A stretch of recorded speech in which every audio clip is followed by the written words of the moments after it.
Hello, my dear students. This is Varsha Sharma, your SST teacher, and today we are here with a chapter of history, which is colonialism and tribal societies. So, let's begin our chapter. First of all, what are tribes? So, tribes are a group of people who have distinct culture of their own and follow their own customs and beliefs. Tribes क्या होती हैं?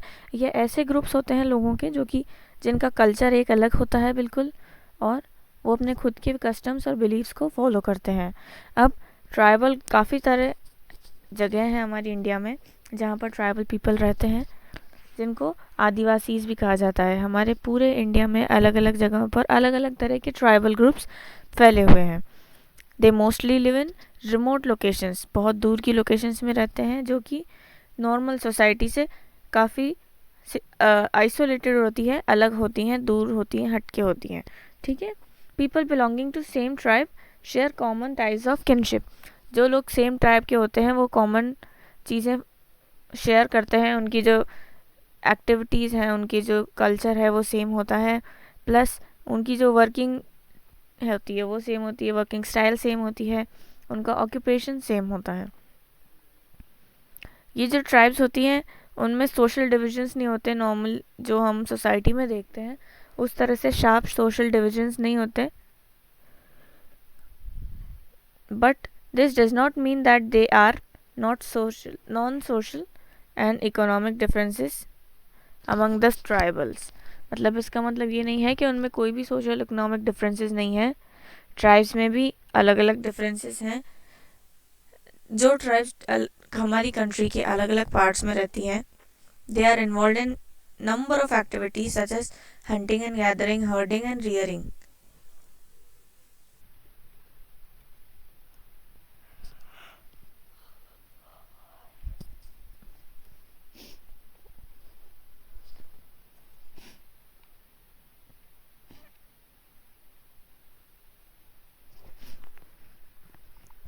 उस time पे barter system काफ़ी famous था, मतलब goods के बदले गुड्स को एक्सचेंज करना.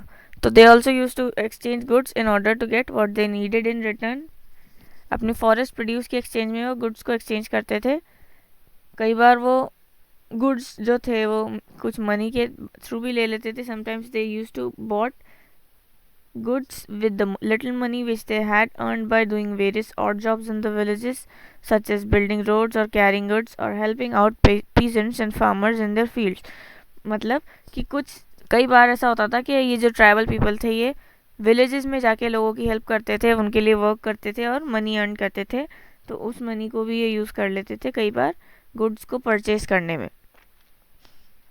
जब फॉरेस्ट की सप्लाईज कम होने लगी तो उन्हें काम की तलाश में जाना पड़ा विलेजेस में. But many of them like Baigas from central India were reluctant to work for others.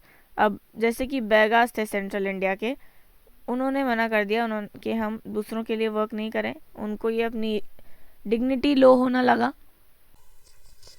उन्हें लगा कि ऐसा काम करने से उनकी डिग्निटी में फ़र्क आ रहा है. That is why they protested this thought of working for others. And they said that they will work for themselves. They are the people of the forest and they live on the produce from the forest. अब ये थी एक occupation की बात. जो क्या था? First occupation की जिसकी हमने बात करी वो था for hunting and gathering. Second occupation जो ट्राइबल पीपल प्रैक्टिस करते थे वो थे pastoralism. They were also pastoralists. Pastoralist का काम है कैटल को हर्ड करना, उनको रियर करना, उनके प्रोडक्ट्स को यूज़ करना, प्लस फार्मिंग करना. तो जो कुछ ट्राइब्स थी they were pastoralist and herding rearing animals was their occupation. They were dependent on the herds of sheep of cattle.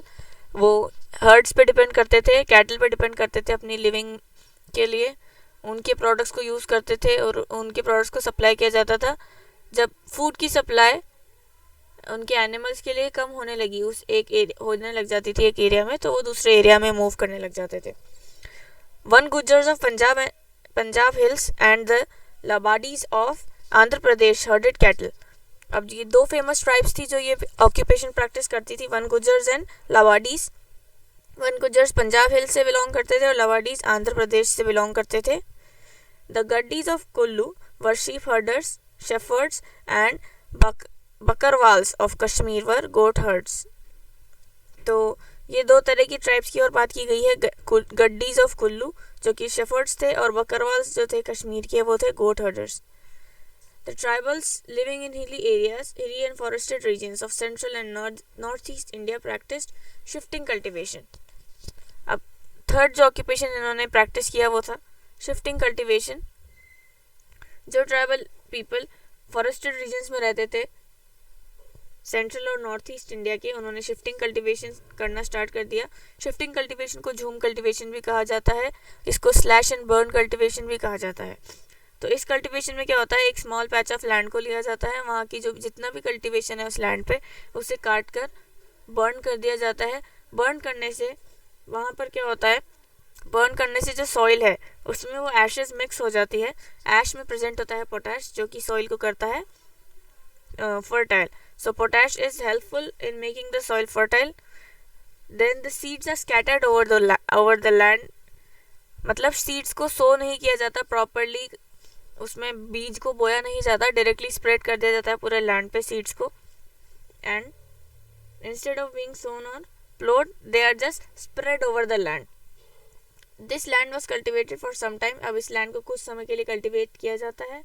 फिर जब यहाँ की कल्टीवेशन यहाँ की फर्टिलिटी डिक्रीज हो जाती है, यहाँ का कल्टीवेशन अमाउंट कम हो जाता है, तो इस लैंड को छोड़ दिया जाता है और दूसरे लैंड पे मूव कर लिया जाता है. इसे कहते हैं shifting cultivation. The cultivated field was left fallow for several years. अब इस कल्टिवेटेड फील्ड को काफ़ी समय तक खाली छोड़ दिया जाता है, अनकल्टिवेटेड छोड़ दिया जाता है, क्योंकि इसकी फर्टिलिटी डिक्रीज हो जाती है as the time passes. When the yield from this land decreased, the field were left fallow. The lives of these tribal depended on free movement within the forest and on their ability to use the land for cultivation. In tribal people की जो lifestyle थी वो यही थी कि कुछ time वो एक लैंड पे कल्टीवेशन करते थे, फिर उसके बाद वो मूव कर जाते थे, and they used to freely travel from one place to another for the cultivation of crops over different pieces of land. Third जो ऑक्यूपेशन हम पढ़ने जा रहे हैं, over a period of time some tribal groups begin settling down for permanently at one place and cultivating fields near their houses. थोड़े time बाद कुछ tribal लोग पीपल ने क्या करना स्टार्ट कर दिया कि सेटल डाउन करना स्टार्ट कर दिया. They stopped moving from one place to another and they started settling down at one permanent location and they started cultivating fields near their houses. अपने घरों के आसपास ही वो कल्टिवेशन करना स्टार्ट करने लगे. Among many of the tribes such as Mundas and of Chota Nagpur the land belong to the entire clan. अब Chota Nagpur plateau में एक ट्राइब थी मुंडा जिसकी बात हो रही है यहाँ पे. उसका मतलब था कि जो लैंड होता था वो पूरी क्लैन के पास होता था. उनकी जो ग्रुप होता था उसको कहते हैं क्लैन. पूरी क्लैन का हक होता था उस लैंड पे. They regarded themselves as descendants of the original settlers who had first cleared this land. वो ऐसा कहते थे कि हम ओरिजिनल सेटलर्स के डिसेंडेंट्स हैं, मतलब सबसे पहले जिन लोगों ने इस लैंड को क्लियर करके यहाँ पे कल्टीवेशन किया था हम उनके ही अग्रज हैं. ठीक है, मतलब वो इन लोगों के पूर्वज हैं, ऐसा ये कहते थे. इसी वजह से जितने भी ट्राइबल पीपल थे उनके पास इक्वल लैंड राइट्स थे. कुछ लोग ऐसे हुआ करते थे क्लैन में जो कि ज़्यादा पावर एक्वायर करने की कोशिश करते थे और वो एक्वायर कर भी लेते थे, और फिर वो क्या करते थे, जो भी लैंड उनके पास होती थी उनको रेंट पे दे देते थे कल्टीवेशन के लिए दूसरे ट्राइबल पीपल को. अब ट्राइबल लाइफ ब्रिटिश रूल के अंदर किस तरह की रही. ब्रिटिश रूल के पहले इन 3 तरह के ऑक्यूपेशन फॉलो किए जाते थे, हंटिंग, पेस्टोरलिज्म. थर्ड क्या था, शिफ्टिंग कल्टीवेशन, बट थोड़े टाइम बाद वो भी परमानेंट होने लगा, सेटल्ड कल्टीवेशन होने लगा. बट सभी लोगों ने ये चीज़ फॉलो नहीं की, कुछ ही ट्राइबल ग्रुप्स ने ये चीज़ प्रैक्टिस की थी. तो मेजरली 3 ऑक्यूपेशन थे, hunting, gathering, pastoralism and shifting cultivation. अब ब्रिटिश रूल के अंदर इस लाइफस्टाइल में कैसे चेंजेस आया ये हम पढ़ने जा रहे हैं. तो ब्रिटिश रूल जैसे ही आया, ब्रिटिश रूल के आते ही सबसे पहले ब्रिटिश रूल ने जो ये शिफ्टिंग कल्टीवेशन था इसको रोक दिया. शिफ्टिंग कल्टीवेशन अब उनको अलाउ नहीं किया जाता था, उन्हें सेटल्ड कल्टीवेशन करने के लिए फोर्स किया जाने लगा. So the British wanted the tribal groups to become settled cultivators. जो ब्रिटिश थे वो चाहते थे कि ट्राइबल ग्रुप सेटल्ड कल्टीवेटर्स बन जाए और एक ही जगह पर रह के काम करें। ऐसा क्यों किया उन्होंने? क्योंकि जो सेटल्ड कल्टीवेटर्स है उनको कंट्रोल करना काफ़ी ज़्यादा ईजी है as compare to moving cultivators. अगर कल्टीवेटर्स मूव कर रहे हैं एक जगह से दूसरी जगह तो उनको उनके एडमिनिस्ट्रेशन में प्रॉब्लम क्रिएट हो रही थी ब्रिटिश गवर्नमेंट को। That is why they force them to become settled cultivators. इसी वजह से जो हंटर गैदरर्स थे और संथाल्स थे, काफ़ी सारी जो ट्राइब्स थी उस एरिया में, उनको सेटल्ड कल्टीवेटर बनने में फोर्स किया जाने लगा। The settled cultivators would also ensure a regular source of income. Settled cultivators होने की वजह से एक रेगुलर इनकम भी अराइज होती है। दैट इज़ वाई भी इनको फोर्स किया गया सेटल कल्टीवेशन फॉलो करने के लिए। The British considered the settled tribal groups as Gonds and the Santals more civilized than the hunter gatherers and the shifting cultivators. Britishers का ये मानना था कि जो सेटल कल्टीवेटर्स थे such as Santhals and Gonds वो ज़्यादा सिविलाइज थे as compare to hunter gatherers and shifting cultivators. The money lenders and the zamindars took over the land belonging to the tribes. उसके बाद क्या हुआ? जो मनी लैंडर्स और जमींदारी सिस्टम था वो ट्राइबल एरियाज में भी आ गया। नए फॉरेस्ट रेगुलेशन एक्ट्स इंट्रोड्यूस हो गए। ऑटोनॉमी जो थी ट्राइबल पीपल की, मतलब वो अपनी मर्जी से जो काम करते थे, वो ख़त्म हो गई। अब वहाँ पर रिस्ट्रिक्शंस आने लगे। ब्रिटिश गवर्नमेंट ने काफ़ी सारे लैंड रेवेन्यू सेटलमेंट्स एक्ट भी इम्पोज कर दिए ट्राइबल पीपल पे। The joint ownership of land which was practised by many of the tribal groups was shattered because of these land revenue settlements. ऐसे land revenue settlements impose करने की वजह से काफ़ी सारा जो शेयर्ड लैंड यूज़ किया जाता था बाय द ट्राइबल पीपल वो भी रुक गया, क्योंकि ऐसा करने में उन्हें प्रॉब्लम क्रिएट होने लगी। इसी वजह से ब्रिटिश गवर्नमेंट ने एक स्पेसिफिक सिस्टम इंट्रोड्यूस कर दिया। Some tribals were made landlords while other became tenants. अब ऐसा इंट्रोड्यूस करने से जो ज़मींदारी सिस्टम जब जैसे ही इंट्रोड्यूस हुआ तो कुछ ट्राइबल पीपल तो लैंडलॉर्ड्स बन गए, बाकी दूसरे टेनेंट्स बन गए। टेनेंट्स मतलब उनके किराएदार बन गए। ब्रिटिशर्स ने झूम कल्टीवेटर्स को भी फोर्स किया कि वो सेटल कल्टीवेटर बन जाएं, बट उनके जो एफर्ट्स थे वो काफ़ी ज़्यादा सक्सेसफुल नहीं रहे। उनके एफर्ट्स सक्सेसफुल ना रहने का कारण क्या था कि लोग नहीं चाहते थे कि वो ब्रिटिश गवर्नमेंट के सारे रूल्स फॉलो करें, और and the British government was not that powerful at that time. That is why कुछ कल्टीवेटर्स ने ये चीज़ फॉलो नहीं की, but as the time passed they bought all the forest under their control. जैसे जैसे टाइम पास हुआ British government ने सारे फॉरेस्ट को अपने कंट्रोल में ले लिया and they declared them state property. और जो फॉरेस्ट थे उनको स्टेट प्रॉपर्टी डिक्लेयर कर दिया गया। अब जितने भी ट्राइबल पीपल थे उनको बाध्य कर दिया गया, उनको फोर्स कर दिया गया, उनको रेस्ट्रिक्ट कर दिया गया कि उन्हें जितने भी रूल्स एप्लीकेबल हैं उन पर जो भी रूल्स इम्पोज्ड हैं उनको फॉलो करना कंपलसरी है। The Indian forest act of 1878 established government monopoly over the forest lands. 1878 में एक इंडियन फॉरेस्ट एक्ट लागू किया गया जिससे गवर्नमेंट मोनोपोली इंट्रोड्यूस हो गई फॉरेस्ट सिस्टम पे। अब गवर्नमेंट के रूल्स एप्लीकेबल होने लग गए फॉरेस्ट पे।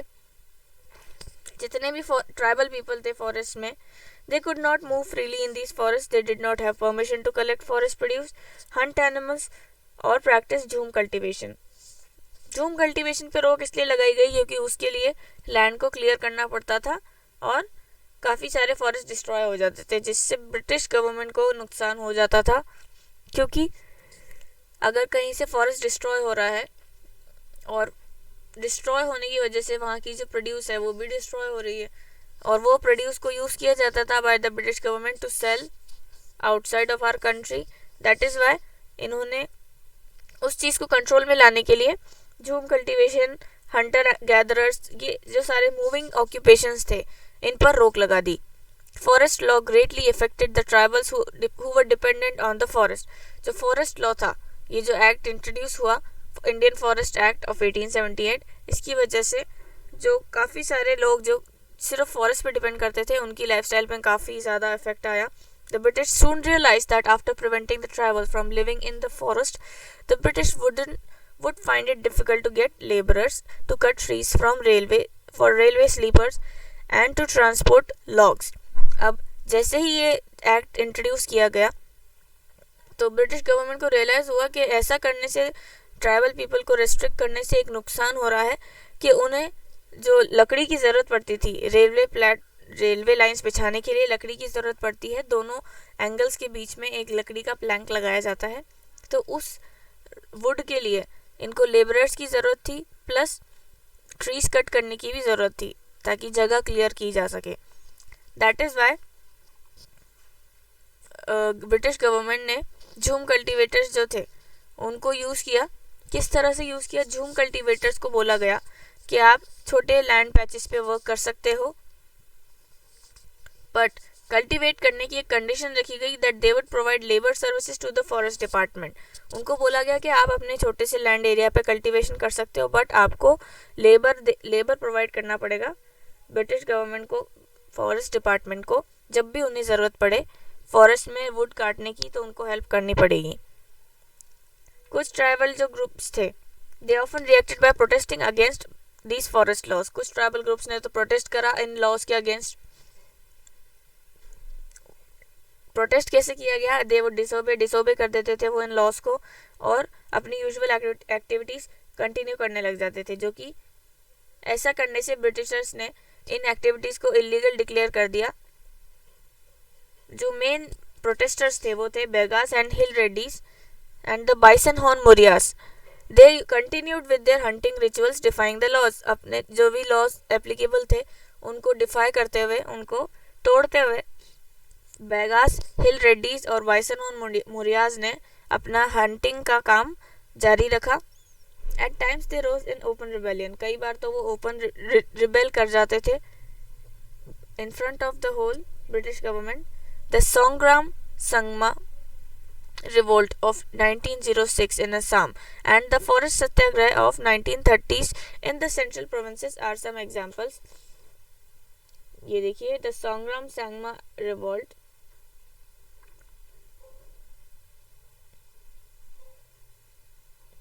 of 1906 in Assam and the forest satyagraha। ये कुछ एग्जाम्पल्स है। 1930 में फॉरेस्ट सत्याग्रह हुआ और 1906 में सांग्राम संगमा रिवोल्ट हुआ। They were the example in the central provinces of the revolts which were made by the tribal people.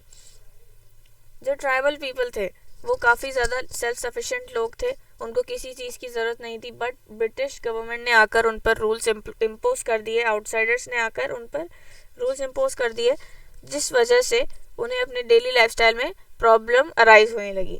अब ये किस तरह की प्रॉब्लम्स थी, इन प्रॉब्लम्स के बारे में हम पढ़ेंगे नेक्स्ट लेक्चर में। Till then read the chapter, study about the chapter. We will continue the topic in our next lecture. Thank you very much, students.